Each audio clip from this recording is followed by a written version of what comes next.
Hi, I'm going to show you how to make a dichotomous key that you can use to classify any group of 10 objects. First, I'd like to recommend that you take a look at these videos on how to make a dichotomous key because they will be very helpful. Next, if you read the instructions, it asks you to have a picture of each of the 10 objects. And I built this table for you so you can put the name of each one next to its picture. And so I recommend that you use the Explore mode in Google Docs. So click down here on Explore, and then we can just search for, I'm going to search for jungle animals. You can search for anything. Just hit enter, and then I'll click images. All right, so here's one. This is a giraffe. And actually it looks like you can even just name it underneath the table here. There we go. And then here's a, we'll call this a monkey. And we'll call this one a koala.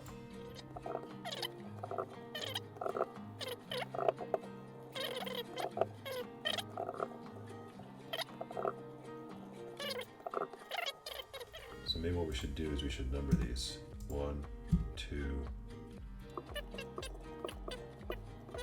So there's my 10 animals. So what we would like to do is start breaking these into groups of 2. So the first thing that we might do to break these into 2 groups is we could say, do they have fur or no fur? So what I'm going to do is I'm going to go down here. You have 2 ways you can make a dichotomous key. You can either make it as a list like this right here, or you can make it as a table. So I'm going to build mine as a table just because I like the way that tables work, but you're welcome to use the list idea instead. So what I'm going to do is I'm going to go down here and I'm going to say, does it have fur?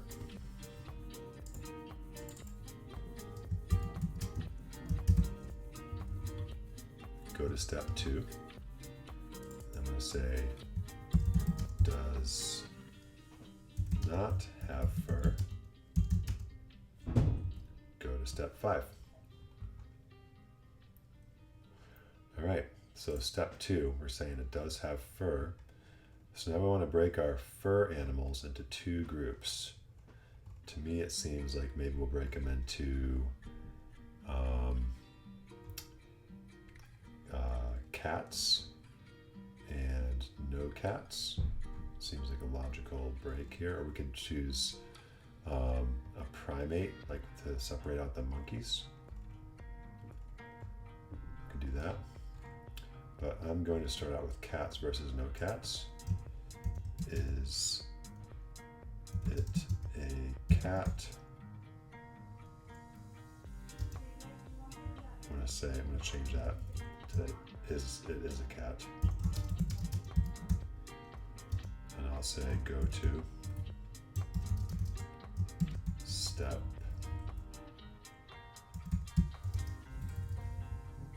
is a cat. Sorry. Go to step 3. It is not a cat. Go to step, we haven't used step 4 yet, so we can go to step 4. And sometimes it's nice to put some dots in here to separate out the characteristic that you're talking about from the go-to instructions.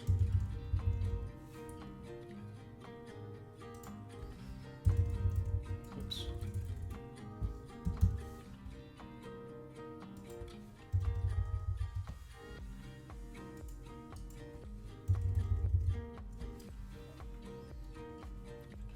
All right, so now we can go to step 3. It looks like there's only 2 cats here.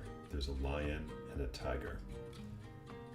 So then what we can do is we can say, does it have stripes? So we'll say has stripes. And then we know that it is a tiger. And we can say does not have stripes. And we know that it is a lion. So that takes care of the cats and takes care of step 3. So now we can go down to step 4, is not a cat. So now we have to deal with our furry animals that are not cats. And maybe what we can do is say has horns on its head, like the deer has his little horns, sorry, the giraffe has his little horns or no horns. We can get the giraffe separated out. So for step 4, we can say has horns. And we'll call this a giraffe. And we could say does not have horns. And now we're going to say go to, but we already used up step 5 right here, so now we're going to have to go down to step 6. So we'll say go to step 6. I'm going to highlight this row right here, and I'm going to insert a row below. And I can actually highlight this whole table. I think what I'll do is I'm going to highlight this part of the table here. Right click, insert 8 rows below. It just copies that. And then I can highlight these cells in my table right here and go to my fill tool and give them like a color. It's nice to have alternate between gray and white because it makes it easier to see the rows. And then you know that each like block of gray is its own choice. And notice that each of my choices here is like, it's kind of like a yes/no question. Is it a cat or no? Does it have fur or no? Does it have stripes or no? Does it have horns or no?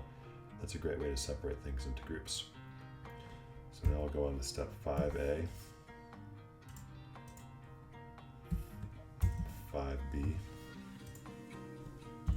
6A, 6B, 7A, 7B, 8A, 8B. I'm going to paint this in.